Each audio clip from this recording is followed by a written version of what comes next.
저희가 이웃에 대해서 따뜻한 동행 캠페인을 벌이고 있는데요. 어느 아파트 경비실에는 아침마다 아이스박스에 30개 정도 얼린 생수를 매일 아침 채워 놓는 분이 계십니다. 아파트 경비원들하고 택배 오시는 택배 아저씨들, 또 거기서 청소하시는 환경미화원들, 이런 분들이 이 무더위에 얼음 생수 마시라고 이렇게 매일 30병씩 얼려서 놓으신데요. 그 사실을 알고 그 아파트 사람들이 생수 사라고 그 집에다 돈 갖다 주고, 또 생수 회사에서는 이거 얼려서 주라고 생수를 박스째 보내주고, 그래서 정말 따뜻한 동행이 그 아파트 단지 안에서 이루어진답니다. 제가 왜 이야기하는지 아시겠죠? 그게 따뜻한 동행입니다. 그게 이웃에 대한 사랑입니다. 여러분도 주변에 내가 도와줄 수 있는 사람이 누가 있을까 찾아보시고, 이제 말복도 지나가서 삼계탕 사줄 일은 없을 것 같고, 누군가에게 사랑을 베풀어 주시고 사랑으로 섬겨주시는 교우들이 되어 주시기를 바랍니다. 오늘 고린도전서 1장 26절에서 2장 5절까지 본문을 가지고 말씀을 같이 나누겠습니다.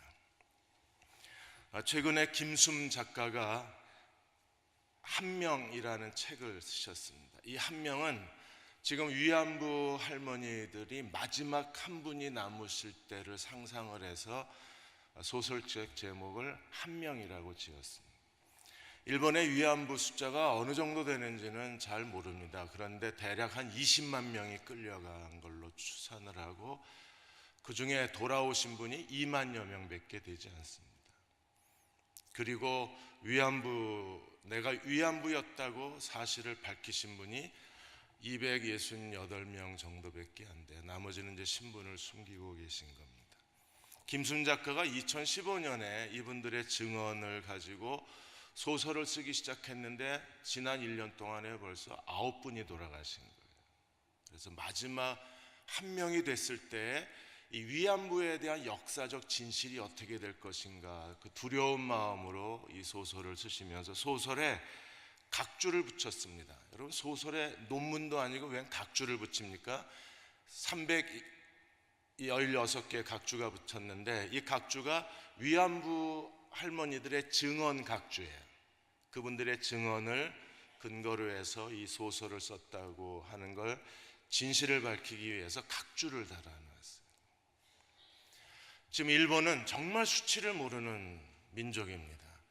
10억엔 주고서 소녀상 철거하라고 얼굴을 들이밀고 거친 숨소리를 내뱉으면서 위안부 소녀상을 철거하라고 요구를 합니다.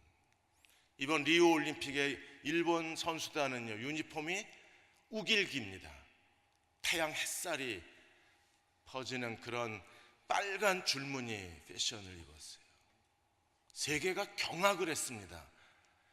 독일은 자기네들이 전범 국가라는 걸 인정하고 독일 나치 문양을 법으로 사용하지 못하게 해놨습니다. 그런데 일본은 지금 의도적으로 문구류 캔 맥주에까지 우길기를 다 해놓고, 전쟁에 자기들이 어떤 그 역사의 큰 상처와 아픔을 남겨놓았는가에 대한 수치심이 전혀 모르는 사람들.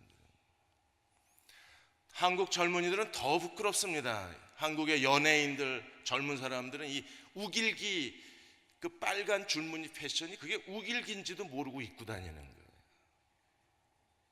정부는 또 가만히 있고요. 이보다 더 부끄러운 일이 있습니다. 한국 교회가 지금 점점 더 쇠퇴기로 가고, 한국 교회의 그 부끄러운 모습이 다 노출이 됐는데도 불구하고 교회가 이 부끄러움을 끌어안고 하나님 앞에 나아가 무릎을 꿇지 않는 거예요. 잔 스타트가 교회에 대해서 이렇게 얘기했습니다. 교회는 하나님 나라를 선포하고 하나님 나라를 증언해야 된다 그랬어요. 우리가 지금 세상에 하나님 나라를 선포하는 건지 하나님 나라를 증언하고 있는 건지, 우리는 지금 세상에 하나님 나라를 보여주는 게 아니라 정말 우리가 드러내기 싫은 그런 죄악과 부패와 타락의 모습을 다 드러내고 있는 거예요. 하나님이 우리를 부르신 것은요, 하나님을 예배하는 백성과 세상이 하나님을 증언하는 백성을 우리에게 부르셨기 때문에 우리는 하나님을 예배하고 하나님이 누구이신가를 세상에 보여주어야 할 시대적 사명이 있는 겁니다. 그런데 우리는 하나님 나라를 선포해야 할 교회의 사명을 망각해버린 거예요. 존 스타트는 교회는 하나님 나라의 현존, 미래에 우리가 하늘에서 상속하게 될 그 하나님 나라의 실체를 세상에 보여줘야 하는데 우리는 세상에 하나님 나라를 못 보여주고 있는 거예요. 하나님 나라가 교회를 창조하고 하나님 나라는 교회를 통해서 일하고 하나님 나라는 교회를 통해서 세상에 증거되고 있는데 우리는 그 교회가 그 기능을 제대로 하지 못하고 있는 거예요. 우리는 이 사실을 부끄러워하고 무릎을 꿇고 하나님 교회를 회복해달라고 기도하고 교회가 하나님 나라의 실체를 세상에 보여줄 수 있는 거룩한 공동체, 하나님 나라의 의와 화평과 그리고 거룩함을 추구하는 공동체가 되게 해달라고 기도해야 돼요. 출애굽기 14장 18절에 하나님이 이스라엘 백성을 출애굽하시면서 뭐라고 말씀하셨어요? 내가 바로와 그 병거와 마병으로 말미암아 영광을 얻을 때에 애굽 사람들이 나를 여호와인 줄 알리라. 우리도 세상에 하나님의 영광을 드러내야 세상 사람들이 여호와인 줄 알리라고 얘기할 텐데 우리가 하나님의 영광을 드러내지 못하는 거예요. 왜 하나님의 영광을 드러내지 못합니까? 하나님의 나라는 하나님의 지혜인데 우리가 하나님의 지혜의 속성을 잘 모르는 거예요. 하나님의 지혜에는 두 가지 미련함이 있다고 말씀을 드렸습니다. 1장 20절에 보시면 지혜 있는 자가 어디 있느냐, 선비가 어디 있느냐, 이 세상에 변론가가 어디 있느냐, 하나님이 세상의 지혜를 미련하게 하셨어요. 그럼 세상 지혜는 지혜로운 건가요? 미련한 건가요? 미련한 거예요. 또 다른 미련함이 있습니다. 21절에 하나님의 지혜에 있어서는 이 세상이 자기 지혜로 하나님을 알지 못함으로 하나님께서 전도에 미련한 것으로 믿는 자들을 구원하시기를 기뻐하셨도다. 직역하면 어떻게 됩니까? 우리가 예수를 믿으려면 세상에서 바보가 돼야 된다. 그래서 김수환 추기경님도 바보잖아요. 바보 성자인데 바보입니다.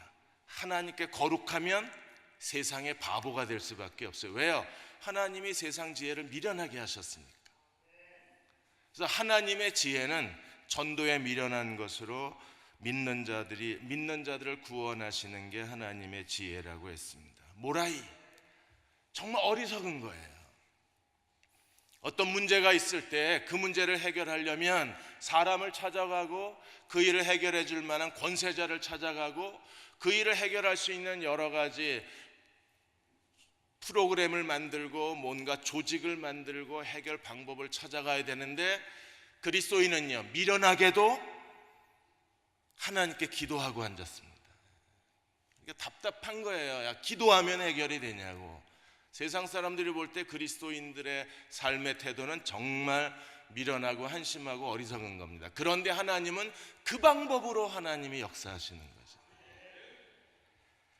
그리스도는 어떤 분이신가? 24절 25절에서 그리스도에 대해서 이렇게 말했습니다. 그리스도가 23절에 십자가에 못 박히신 그리스도는 유대인에게는 꺼리끼는 것이요 이방인에게는 미련한 것이에요. 그런데 부르심을 받은 사람들에게 24절에 오직 부르심을 받은 자들에게 유대인이나 헬라인이나 그리스도 하나님의 능력, 하나님의 지혜. 세상 사람들에게 그리스도는 미련한 것이지만 우리에게 그리스도는 어떤 분이세요? 하나님의 능력, 하나님의 지혜. 여러분, 내가 믿는 그리스도가 내 안에 계신 분이 하나님의 능력, 하나님의 지혜이심을 믿으십니까?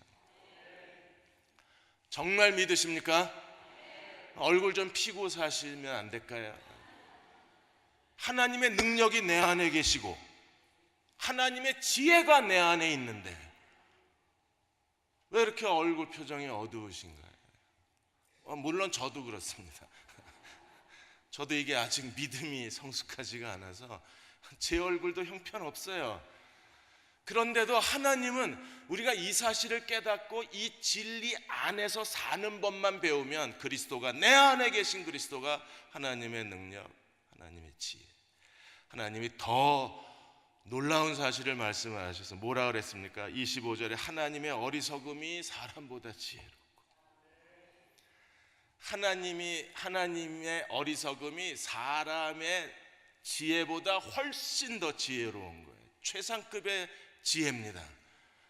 여러분, 하나님의 어리석음이 사람의 지혜보다 지혜롭다면 그 지혜이신 그리스도가 내 안에 계시면 세상 어떤 사람보다 내가 지혜로운 거예요.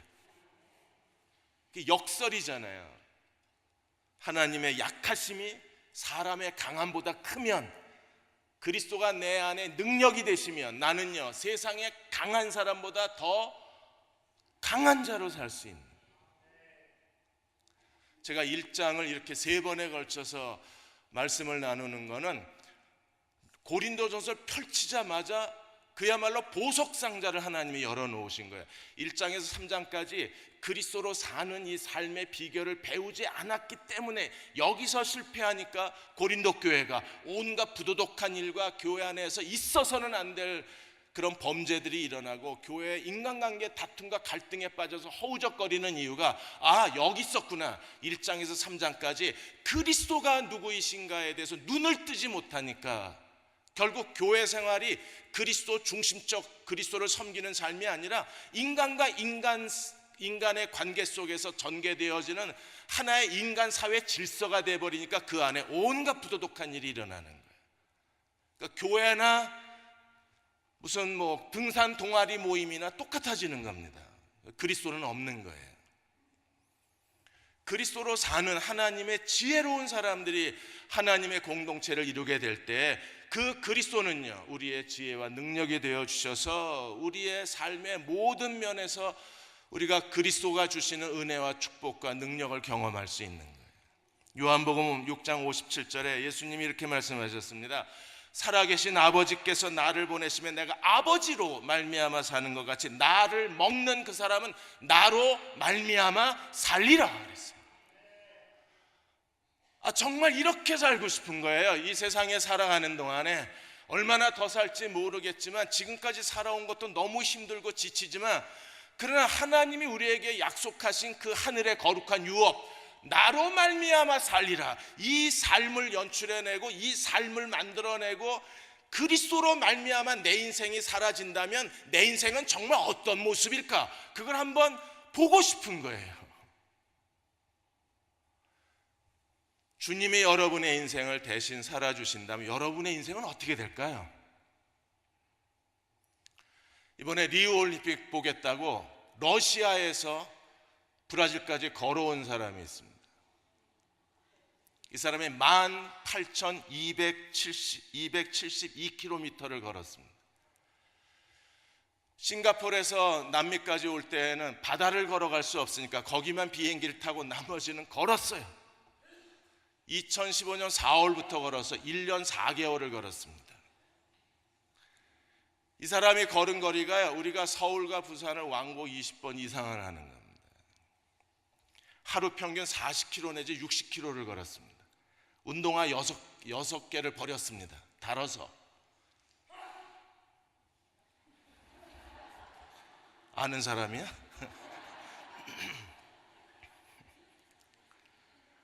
대단한 사람입니다.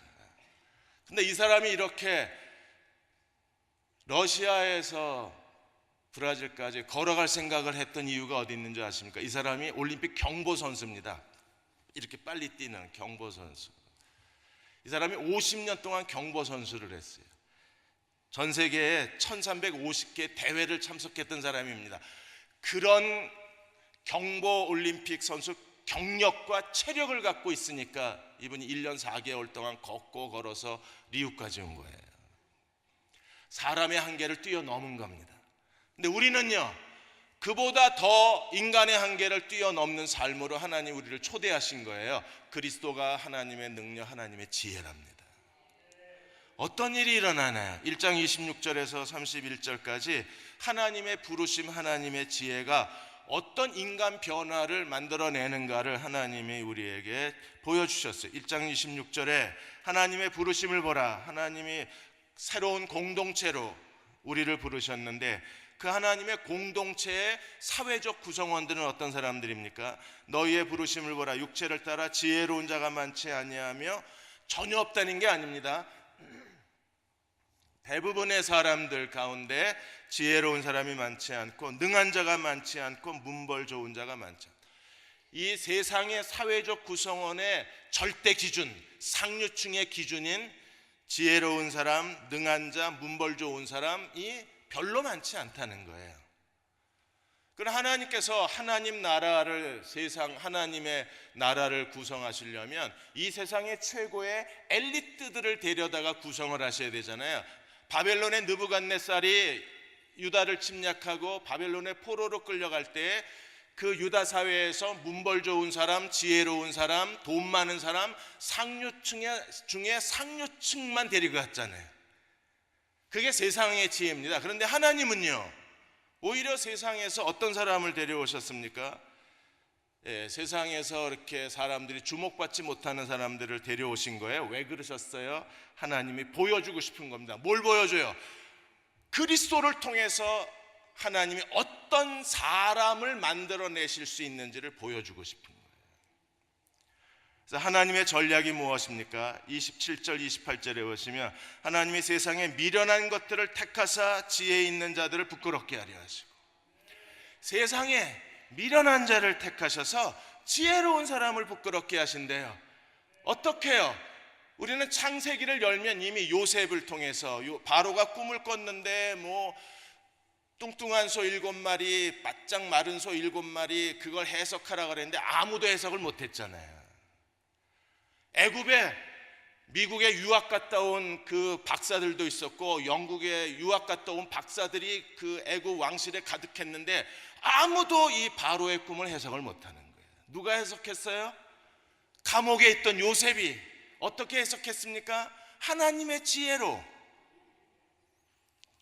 하나님은요, 요셉이 꿈만 해석하는 게 아니라 하나님의 지혜로 풍년 7년 동안에 어떻게 대비를 해야 가뭄 흉년 7년 동안에 애굽이 어떻게 생존할 수 있는가, 그 전략까지도 제시를 해서 요셉의 전략으로 인해서 어떤 일이 벌어졌습니까?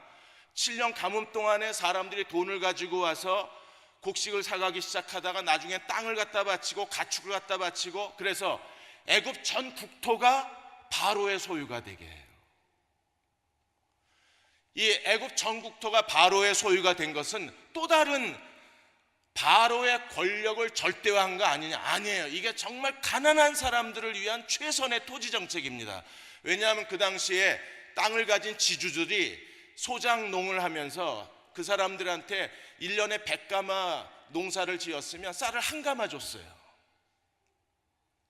99개 가마는 땅 주인이 가진 겁니다.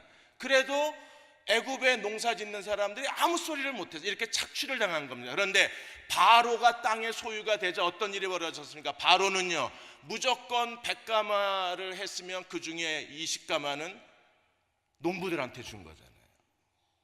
아니, 20가마는 바치고 80가마는 농부를 준 거잖아요. 제가 틀렸을 때는 눈짓을 해주셔야 돼요. 아니야 이렇게. 제가 2주 전에 엠마오로 가는 두 제자를 여리고로 그랬는데도 아무도 얼굴 없어서 가만히 계셔가지고 나중에 송기도원 형제한테 제가 사정을 해서 여리고 좀 지워줘 이랬어요. 그래서 아마 지워 한참 앉아서 지웠을 거예요. 그게 여러분, 이게 요셉의 지혜예요. 이 요셉, 그래서 요셉을 보고 바로가 뭐라 그랬습니까? 우리가 어디서 이와 같이 하나님의 신에 감동된 사람은 어디서? 이게 옥스포드 출신도 아니고 하버드 출신도 아니고 예일대 출신도 아니고 어디서? 그게 하나님 지혜잖아요. 우리가 그리스도, 내 안에 계신 그리스도, 그분으로 사는 법을 배우면 지금도 하나님은 동일한 일을 하시는 거예요. 세상에 저처럼 미련하게 생긴 사람이 어디 있습니까? 여전히 미련하지만 하나님이 지혜 있는 사람들의 지혜를 멸하려 하신다는 거예요. 또 하나님의 전략이 뭐예요? 세상에 약한 것들을 택하사 강한 자들을 부끄럽게 하시고, 28절 세상에 천한 것, 멸시받는 것, 없는 것, 아예 인도의 불가촉 천민처럼, 언터치블 피플처럼. 그래서 이 불가촉 천민은요, 낮에 못 돌아다녀요. 돌아다니다가 몰매 맞아 죽습니다. 그래서 밤에만 다니잖아요. 그렇게 천한 사람 중에 더 천한 사람들을 하나님 불러다가 어떻게 하신다고요? 세상에 있는 것들을 폐하려 하신다. 그래서 하나님은 지혜 있는 자를 부끄럽게 하시고, 세상에 강한 사람들을 부끄럽게 하시고, 세상에 없는 있는 것들을 하나님이 무시를 당하게 하신다. 그래서 왜 그러십니까? 하나님이 많이 배우고 많이 가진 사람이 싫어서? 아니요, 그게 아니고 하나님의 지혜, 하나님의 능력이신 그리스도가 얼마나 탁월한 분이신가를, 그리스도를 통해서 사람이 어떤 인생을 살게 되는가를 하나님이 세상 사람들에게 보여주고 싶은 거예요. 애굽의 그 바로와 마병과 그 군대가 홍해바다에서 다 죽는 모습을 이스라엘 백성들이 봤잖아요. 하나님의 강한 손으로. 그로 인하여 애굽 사람이 여호와인 줄 아는 것처럼, 하나님이 그리스도를 믿고 그리스도로 사는 자가 되어서 하나님이 그리스도가 그에게 주시는 지혜, 그리스도가 그에게 주시는 능력, 그것으로 말미암아 그의 인생이 정말 세상 사람들이 감동할 만한 인생이 되는 거예요. 다니엘도 똑같잖아요. 왕의 꿈을 아무도 해석할 수 없을 때 다니엘이 뭐라 그랬습니까? 하나님이 이 꿈을 해석하시리이다 그러고, 내일 이맘때에 꿈을 해석하겠다 그러고 친구들하고 같이 가서 사드락 메삭 아벳느고와 더불어 기도했을 때 하나님이 다니엘에게 그 꿈을 해석해 주시고, 그 꿈을 해석해 주심으로 어떻게 됐습니까? 한순간에 다니엘이 제2인자로 올라섰잖아요.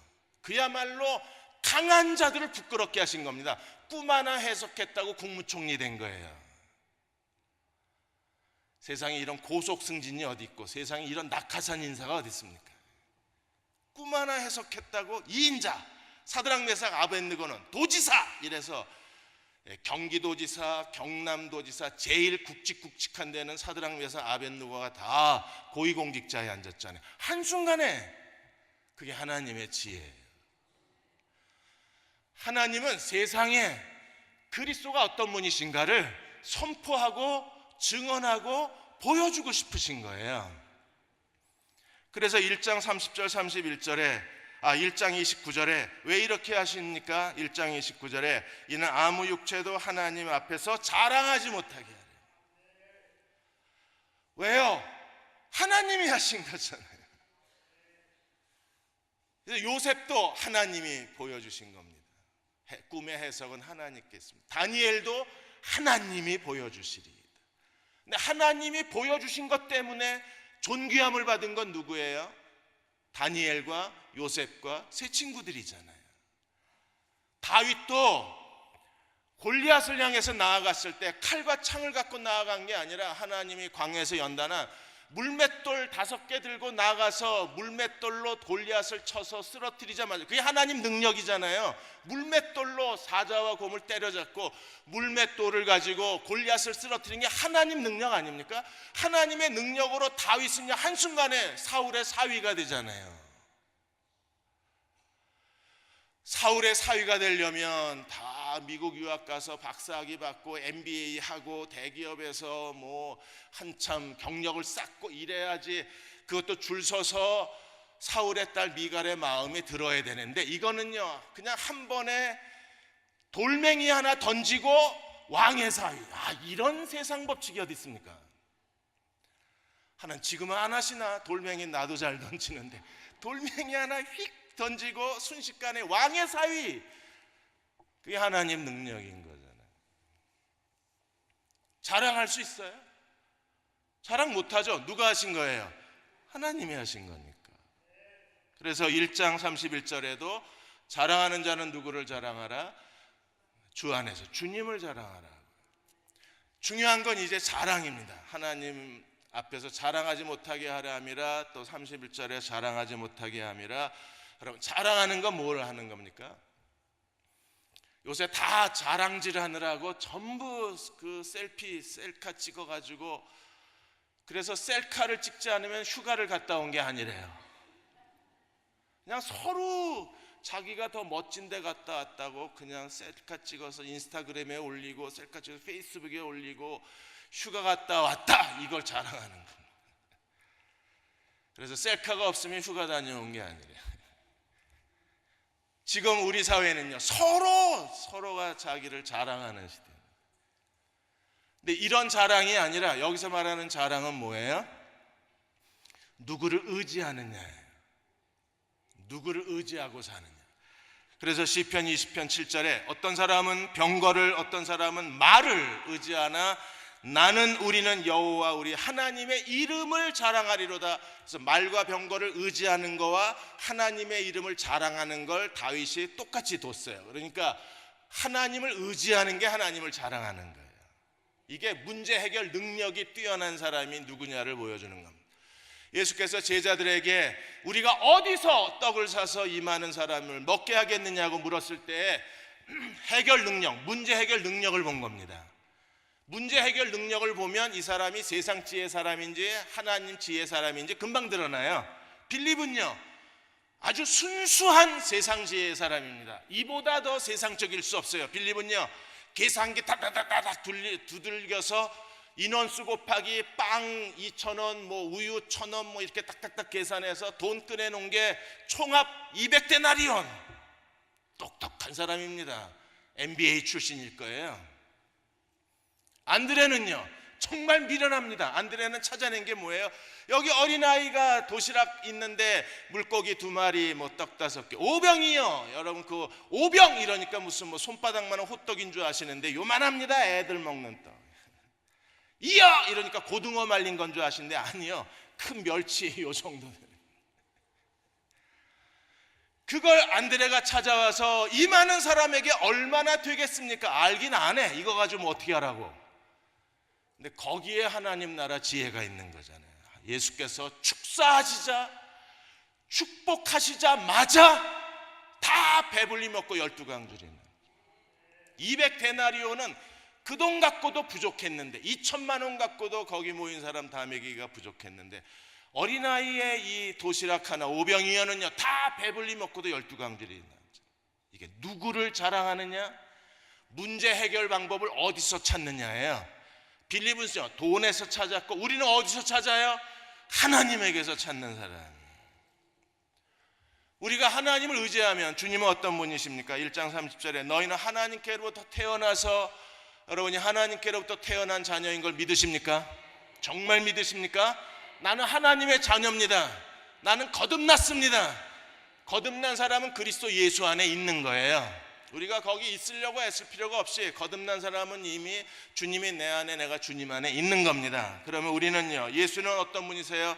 예수는 하나님께로부터 나와서 우리에게 지혜와 의로움과 거룩함과 구속함이 되셨으니 그러므로 자랑하는 사람은 주를 자랑하라.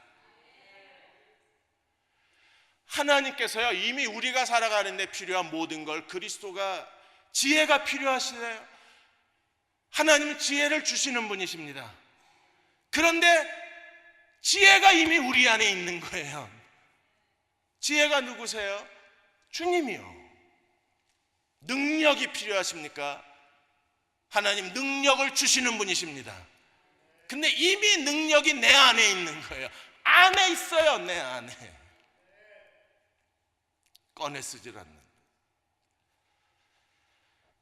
우리가 얼마나 거룩해지기를 소망합니까? 그런데 그 거룩함이 되신 분이 내 안에 있는 거예요. 우리가 그 주님을 의지하고 주님으로 사는 법을 배워야 돼요. 여러분 정말 우리가 온 마음을 다해서 배우고 또 배우고 완전히 주님으로 사는 법에 탁월하고 유능한 사람이 되어야, 그래야 목사 노릇도 제대로 할 수 있고, 그래야 그리스도인으로 제대로 살 수 있고, 그래야 내 인생을 주님과 함께 만들어가는 지혜로운 건축자가 될 수 있어요. 주님으로 사는 법을 배워야 돼요.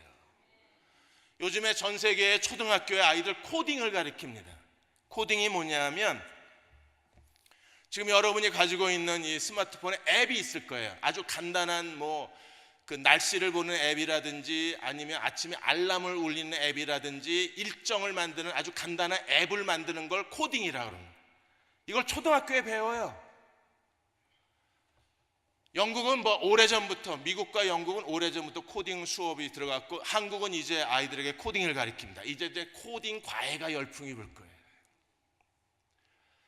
이 코딩 언어를 모르면 앞으로 아이들이 미래 사회를 못 살아요. 여러분은 코딩이라는 말도 생소하시잖아요. 저도 배우려고 책은 사다 놨는데 읽을 시간이 없어요. 언젠가 제가 앱을 하나 만들어서 다 선물로 나눠드리겠습니다. 그런 것처럼 주님을 자랑하는 법을 못 배우면 그리스도인으로 못 살아요. 우리는 하나님을 자랑하고 주님을 자랑하는 사람이 돼야 돼. 근데 왜 그렇게 우리가 못 삽니까? 2장 1절에서 5절까지 우리의 믿음이 사람 지혜에 있어서 그래요. 우리의 믿음이 어디에 있어야 돼요? 하나님의 능력에 있어야 되는 거예요. 그래서 2장 5절에 너희 믿음이 사람의 지혜에 있지 아니하고 다만 하나님의 능력에 있게 하려 함이라. 사람의 지혜는 세상 지혜잖아요. 우리의 믿음이 세상 지혜 위에 있다. 이거 이해가 되십니까? 세상 지혜 위에 우리 믿음이 있으니까 그리스도를 자랑할 줄 모르는 거예요. 만일에 우리의 믿음이 하나님의 능력 위에 머물러 있으면 우리는 주님을 자랑하는 사람이 될 겁니다. 바울이 고린도에 갔을 때 그가 정말 두려워하고 자기 자신에 대해서 심히 떨었다 그랬어요. 2장 3절에 고린도에 가는 상황에 대해서 바울이 솔직하게 이렇게 고백합니다. 2장 3절 내가 너희 가운데 거할 때 약하고 두려워하고 심히 떨었다. 왜요? 고린도는요 완전히 인간의 지혜, 철학자의 세상, 소피스트, 대중 철학자, 인간의 인본적 지혜가 그 지식에 가득 찬 도시였기 때문에 이러한 대중 철학자, 그 소피스트 철학자들의 세상 속에서 하나님의 복음을 전한다는 건 바울에게 두려운 일이었어요. 근데 바울은 어떻게 하나님의 복음을 전했습니까? 2장 1절 2절에 보시면 내가 너희에게 나아갈 때 하나님의 증거, 하나님의 비밀을 말할 때에 말과 지혜의 아름다운 것을 안 했다 그랬어요. 철학자들의 웅변가들처럼 말의 지혜, 말의 아름다움으로 복음을 전하지 않았다 그랬어요. 그럼 어떻게 전했습니까? 2절에 내가 너희 중에서 예수 그리스도와 그의 십자가에 못 박힌 것 외에는 아무것도 너희에게 전하지 않기로 결단했다 그랬어요. 오직 십자가에 죽으신 그리스도만을 전파한 겁니다. 왜요? 십자가에 죽으신 그리스도가 하나님의 지혜요 하나님의 능력이기 때문에. 우리의 믿음이 설교자들의 가르침 위에 있는지 우리의 믿음이 예수 그리스도와 하나님 말씀 위에 있는지를 우리가 스스로 분별해야 되는 거예요. 그래서 4절에 내 말과 내 전도함이 설득력 있는 지혜의 말로 아니하고 다만 성령의 나타나심과 능력으로 하였다. 2장 4절을 우리가 쉽게 해석하면 이런 뜻입니다. 설교의 효과가 아름다운 말의 포장에 있는 것이 아니라 말씀을 실천하게 만드는 성령의 능력에 완전히 맡겨진 설교였다. 이렇게 말하는 거예요. 우리가 들은 설교가 성령이 그 말씀대로 실천할 수 있는 설교여야 된다는 거예요. 그래서 말의 지혜로 전하는 설교가 아니라 성령의 가르치심과 성령의 능력으로 전파되는 설교여야 된다는 거예요. 이게 무슨 뜻입니까? 이동호 목사님이 그래도 한국에서는 가장 유명한 강해 설교자이신데 이분이 처음에 미국에 유학을 가셔서 윌리엄 틴데일 학교에서 설교와 강의를 들으셨을 때 자기의 경험에 대해서 솔직하게 얘기를 하셨어요. 그래도 한국에선 설교 잘한다고 그렇게 인정받고 가셨으니까 허버트 카킨 교수가 설교학 교수였는데 이제 설교를 다 하나씩 써서 제출을 하는 거예요. 그래서 이 허버트 카킨 교수는 영국의 이 시대의 가장 뛰어난 강해 설교자 마틴 로이드 존스에게서 직접 훈련받고 오신 분이 이 카킨 교수입니다. 그래서 한국에서 온 그래도 훌륭한 설교자, 뛰어난 설교자로 평가를 받고 온 이동원 목사님이 자기가 설교를 인정받고 싶어서 그래서 하나님의 사랑에 대해서 설교를 써낸 거예요. 근데 F학점을 맞았습니다. 처음에 인종차별이라고 생각을 했어요. 그래도 나 이동원인데 한국에서 설교 잘한다고 인정받았는데 한국 사람이라고 F를 주냐, 이래서 화가 나가지고 카킨 교수를 찾아간 거예요. 왜 내가 F냐 그랬더니 그 교수님이 이 설교는 너의 설교지, 하나님이 본문에서 무엇을 말씀하셨는지 전혀 찾아볼 수가 없다. 그냥 한국에서 설교한 것처럼 하나님의 사랑이라는 주제를 걷고 첫째 대지 성경 하나 끌고 와서 하나님의 사랑은 희생적 사랑이다. 그 다음에 또 하나님의 사랑에 관계된 성경 구절 하나 가지고 와서 하나님의 사랑은 자기결단적이다. 그리고 세 번째 대지가 또 성경 구절, 하나님의 사랑에 대한 성경 구절 하나 가져와서 궁극적으로 하나님의 사랑은 하나님에게서 시작된다 이랬어요. 자기가 봐도 감동적이었어요, 이동원 목사님이. 왜? 하나님의 사랑은 희생적이고 하나님의 사랑은 자기결단적이고 사랑은 하나님으로부터 시작된 거니까 저절로 아멘이 나오는 설교였는데 이 교수는 F 그랬습니다. 왜요? 성경 본문의 텍스트에서 아무것도 너는 찾아내지 못했다. 그래서 이동원 목사님 물어봤어요. 설교 텍스트에서 설교를 찾는다는 게 뭡니까? 그러자 성경 오늘 26절에서 29절까지 본문을 읽었으면 이 본문을 묵상하고 본문을 우리가 주석을 연구하고 이 본문에서 제목, 대지, 결론을 전부 이 본문에서 찾아내는 게 텍스트가 설교하는 거라는 거예요. 성경이 설교를 하는 겁니다. 여러분, 성경이 설교하는 걸 그걸 강해 설교라고 하는 거예요. 그래서 이동원 목사님이 처음으로 설교에 눈을 뜬 겁니다. 아, 본문에서 주제와 대지, 결론이 다 나와야 되는구나. 그리고 1975년에 미국의 강해설교의 대가이신 헤롯 로빈슨 박사가 강해설교 세미나 할 때 맨 앞에 서서 강해설교 훈련 받으신 거예요. 본문이 설교를 해야 됩니다. 목사가 자기가 하고 싶은 말을 성경 구절을 끌어다 놓고서 자기 이야기를 하나님 말씀으로 입증하는 게 아니라 본문에서 설교 주제가 나오고 본문에서 대지가 나오고 본문에서 결론이 나와야 돼요. 이해는 되시옵니까? 제가 여러분이 한번 지금까지 저랑 같이 예배드리면서 설교를 분석해 보십시오. 모든 설교가 본문에서 나왔지 조경호가 말하고 싶은 걸 가지고 본문에 인용한 적이 단 한 번도 없습니다. 인용할 수가 없습니다. 그냥 순수하게 설교의 전부의 그 내용이 그 성경 본문 텍스트에서 다 나올 수밖에 없는, 이게 성령이 가르치신 것으로 설교한다는 게 이겁니다. 어떤 목사처럼 단에 딱 쓰면 성령이 다 가르치셔서 자기는 성령의 마이크처럼 설교하면 된대. 그거 진짜 대단한 실력을 가지셨더라. 저도 한번 해보고 싶었는데 무서워서 못하겠어요. 저는 철저하게 연구하고 본문을 묵상하고 거기서 하나님이 주시고자 하는 성령의 가르치시는 메시지를 찾아내고 그걸 다시 오늘의 현실에 연결을 시켜서, 그래서 성경과 신문, 스펄전이 말한 것처럼 한 손엔 성경, 한 손엔 신문을 들고 몇천 년 전에 그 성경 이야기가 오늘 이 시대에 사는 우리에게 무슨 의미가 있는가, 이걸 밝혀내는 게 설교자의 작업인 거예요. 그렇게 설교하면 이 설교는요, 반드시 성령이 그 설교 가운데 역사하셔서 그 말씀을 실천할 수 있는 능력을 주는 설교가 되는 겁니다. 그런데 그냥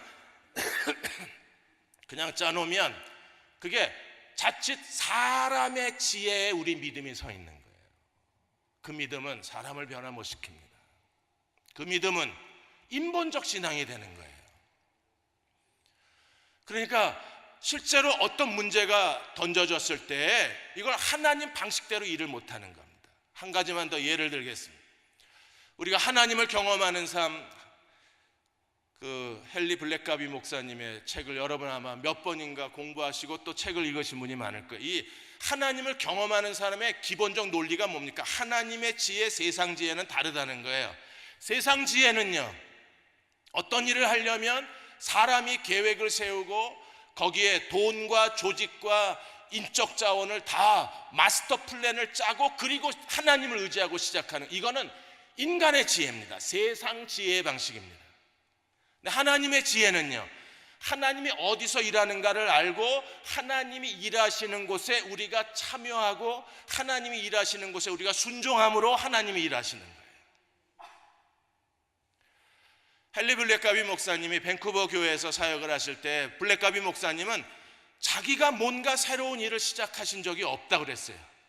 아니, 목사가 돼가지고 적어도 미래를 보는 시야를 가지고 자기 교회가 무슨 일을 해야 되는지 정도는 알고 가야 되잖아요. 그게 목사 아닙니까? 그게 최고 지도자 아니에요? 그게 교회의 책임자로서의 사명 아닙니까? 그런데 헨리 블랙가비 목사님은 자기가 계획을 세워본 적이 없다는 거예요. 누가 계획을 세웁니까? 주님이. 어떻게 해요? 그 공동체 안에 누군가가 새로운 사람이 오면 그 새로운 사람이 가지고 있는 잠재 능력, 그 새로운 사람이 가지고 있는 사명, 그 새로운 사람이 가지고 있는 달란트를 중심으로 해서 하나님이 새로운 프로젝트를 시작하는 거예요. 그래서 하나님을 경험하는 삶에 라오스 난민 수용소에서 온 한 토마스라는 한 분이 계셨어요. 라오스 사람이 헨리 블랙가비 목사님의 교회에 온 겁니다. 그 라오스 난민 토마스를 보는 순간에 하나님이 일하기 시작하신 거예요. 그래서 밴쿠버에 있는 라오스 난민들에게 복음을 전하고 싶다고 그래서 교회에서 이 토마스를 그 전도자로, 라오스 사람 전도자로 보냈습니다. 그러자 온 동네를 다니면서 이 사람이 라오스 사람에게 복음을 전해서 전도를 시작한 첫 주간에 15명을 데리고 왔어요. 그 다음 주간에 11명을 데리고 왔습니다. 이렇게 온 동네를 다니면서 자기가 난민 수용소에서 만난 그리스도가 어떤 분이신가를 사람들에게 간증한 사람을 데려오는 겁니다. 이렇게 되면 교회가 이 토마스를 중심으로 새로운 프로젝트를 시작해야 되는 거예요. 그래서 헨리 블랙가비 목사님이 교회의 재직들과 사무처리를 거쳐서 이 라오스 교회를, 지교회를 개척해 줬습니다. 그리고 토마스를 그 교회의 책임자로 세웠어요. 침례교는 일단 세워놓고 신학을 나중에 해도 돼요. 그렇게 해서 신학을 공부하면서 이 토마스가 라오스 침례교회의 담임 목사가 됩니다. 이게 하나님의 일이에요. 하나님이 시작하시고 하나님이 진행하시는 걸 우리가 참여하는 겁니다. 그렇게 해서 어느 날 몇 명의 라오스 사람하고 캐나다 전국 일주를 하겠답니다. 그래서 축복하고 보냈습니다. 비용을 다 해서 이 사람들이 도시마다 가서 라오스 사람들에게 복음을 전하고 그 도시에 라오스 교회를 세우기를 시작하는 거예요. 한 사람이 가져오는 놀랄만한 하나님 나라 확장입니다. 이걸 찾아내고 이걸 시작하는 게 교회의 사명인 거예요. 저희 교회도 지난주에 모란봉 2주년을 했습니다. 언제 시작됐습니까? 소재우 집사께서 탈북하신 윗동네 부부를 저희 교회에 데리고 왔어요. 그 한 사람으로 시작된 게 모란봉 교회입니다. 하나님이 어디서 일하는가를 알고 거기에 참여하는 게 하나님의 지혜예요. 근데 세상 지혜는 자기가 계획을 세우고 자기가 조직을 세우고 자기가 예산을 세우고 그 다음에 서류를 하나님께 결제서류 올리고 하나님께서 결제해 주시라고 기도합니다. 그래서 되는 일도 있고 안 되는 일도 있는 거예요. 차이를 아시겠어요? 이거 아셔야 돼요. 이걸 알아야 그리스도로 사는 자가 될 수 있는 거예요. 빌립보 1장 20절 21절에 바울이 나의 간절한 기대와 소망을 따라 아무 일에든지 부끄러워하지 아니하고 지금도 전과 같이 온전히 담대하여 살든지 죽든지 내 몸에서 그리스도가 존귀되게 하려 하나니 이는 내가 사는 것이 그리스도니 죽는 것도 유익하다 그랬어요. 그러니까 바울은 그리스도에게 철저하게 바쳐진 삶이잖아요. 사는 것이 그리스도라. 어려운 일이 생겼을 때 세상 사람들은요, 누구를 찾아갑니까? 애굽을 찾아가고 말과 병거를 의지합니다. 사람을 의지하죠. 우리는요, 어려움이 오면 우리는 어디로 가요? 그리스도에게로 가요. 주님이 우리에게, 하나님께서 아주 위대한 약속을 우리에게 주셨기 때문에. 어떤 약속을 주셨습니까? 너희가 구하라 주실 것이요, 두드려라 그러면 너희에게 열릴 것이라. 기도의 약속을 주셨잖아요. 너희가 내 이름으로 아무것도 구하지 아니하였으나 이제 구하라 그리하면 주시리. 기도하십시오. 이엔 바운즈가 기도의 능력에서 뭐라 그랬습니까? 기도는 모든 비밀과 모든 지혜와 모든 축복과 모든 능력을 알게 하는 하나님 나라의 통로라 그랬어요. 기도는 능력의 통로요, 기도는 축복의 통로요, 기도는 기적의 통로다. 축복받을 사람이 축복받지 못하고, 성공할 사람이 성공하지 못하고, 창대케 될 사람이 창대하지 못하는 것은 기도하지 않기 때문이다. 기도하지 않는 이유는 아직도 세상을 두리번거리고 있기 때문이다. 혹시 도울 사람, 동창 없어? 동창 선배 없어? 계속 사람을 두리번거리니까 무릎을 안 꿇어요. 우리가 무릎을 꿇으면, 그리스도를 의지하면 그리스도가 우리에게 기적의 통로, 능력의 통로, 축복의 통로가 돼서 내가 사는 것이 그리스도라, 이걸 만들어주는 거예요. 이렇게 삽시다.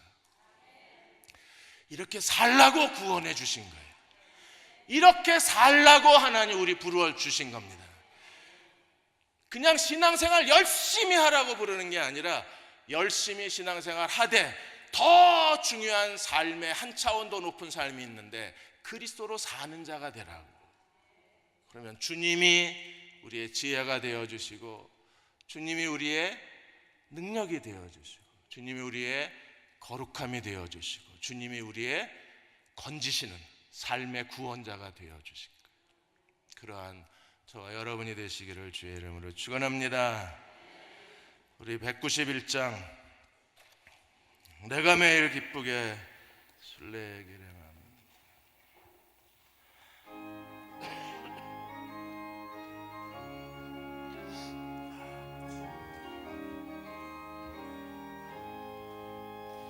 내가 매일 기쁘게 술래기 행함은 주의 팔이 나를 안보함이요, 내가 주의 큰 복을 받는 참된 비결은 주의 영이 함께하리라.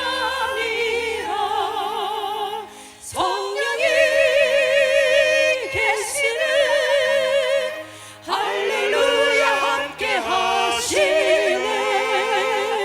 좁은 길을 걸으며 밤낮 기뻐하는 것 주의 영이 함께하니. 3절입니다. 나와 동행하시고 나와 동행 모든 염려하시니 나는 숲의 새와 같이 기쁘다. 내가 기쁜 마음으로 주의 뜻을 행함은 주의 영이 함께함이라. 아멘. 성령이 계시는 할렐루야 함께하시네. 좁은 길을 걸으며 밤낮 기뻐하는 것 주의 영이 함께함이. 세상 모든 욕망과 세상 모든 욕, 나의 모든 정욕은 십자가에 이미 못을 박았네. 어두운 밤이 지나고 무거운 짐 주의 영이 함께함이라. 성령이 계시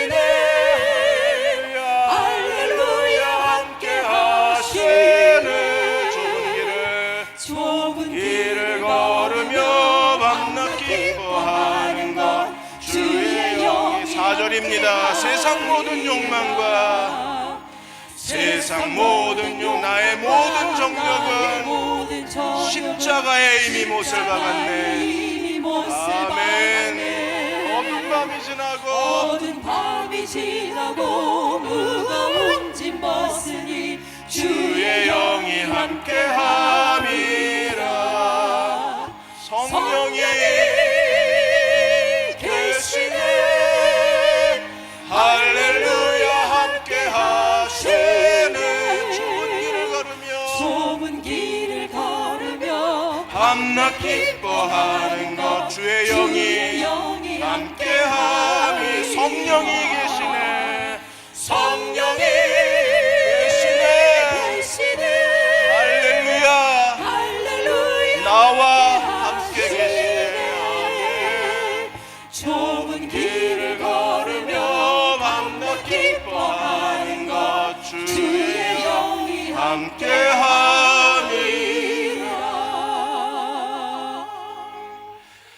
이 말씀 앞에 저도 참 부끄럽습니다. 이게 잘 안 돼요. 이게 정말 우리의 삶의 기술이 돼야 되고 우리의 삶의 능력이 돼야 되는데 이게 잘 안 됩니다. 하나님, 내가 사는 게 그리스도가 되게 해 주옵소서. 주님이 나의 지혜, 나의 능력, 나의 거룩, 나의 구속함이 되어 주옵소서. 내가 필요한 모든 것 다 주님께로부터 얻고 주님으로 살고 싶습니다. 하나님, 내 인생을 주님이 대신 살아 주옵소서. 그렇게 해 주시기 원합니다. 내 인생을 주님께 드립니다. 아낌없이 드립니다.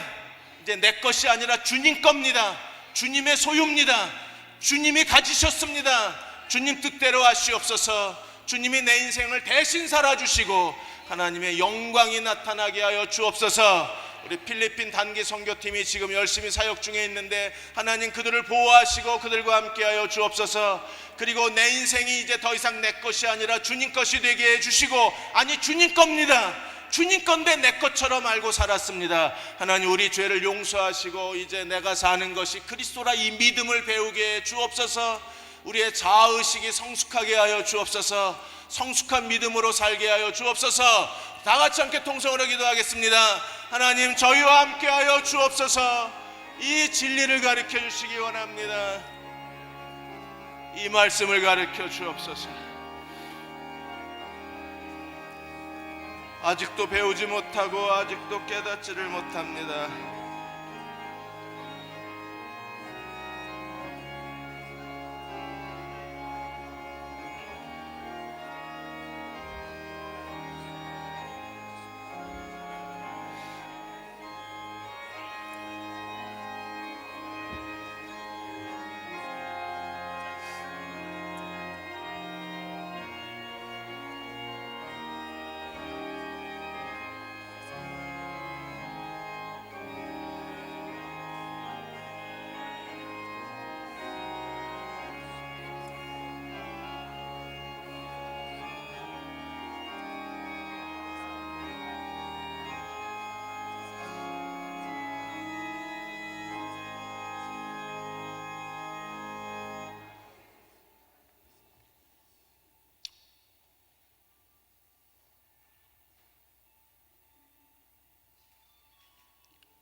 하나님의 사랑의 본체가 되시고 믿음의 본체가 되시고 소망의 본체가 되시며 생명의 본체가 되시고 태초부터 말씀으로 계신 우리 주 예수 그리스도를 저희가 저희 마음에 만왕의 왕으로 마음의 왕자에 모시고 주님과 동행하는 아름답고 복된 삶을 살게 해주시고 주님 생명이 되신 구원이 되신 예수 그리스도를 땅까지 증거하는 예수 그리스도의 증인으로 저의 생애를 통해서 주님 풍성한 영혼 추수의 열매를 맺게 하여 주시옵소서.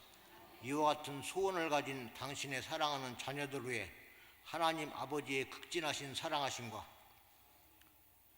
친히 이 땅에 인간의 몸을 입고 오셔서 우리 죄악을 담당하신 예수 그리스도의 무궁하신 사랑하심과 우리 심령 속에 찾아오셔서 우리를 진리 가운데로 생명 가운데로, 하나님의 은혜 가운데로, 하나님의 사랑 가운데로, 하나님의 구원의 길로 천국으로 인도하시는 성령님의 영원하신 역사하심이 오늘 수예배를 드리고 가는 당신의 사랑하는 귀한 자녀들 머리우리 위에 영원토록 함께 하시옵기를 우리 주 예수 그리스도 이름으로 간절히 축원을 드립니다.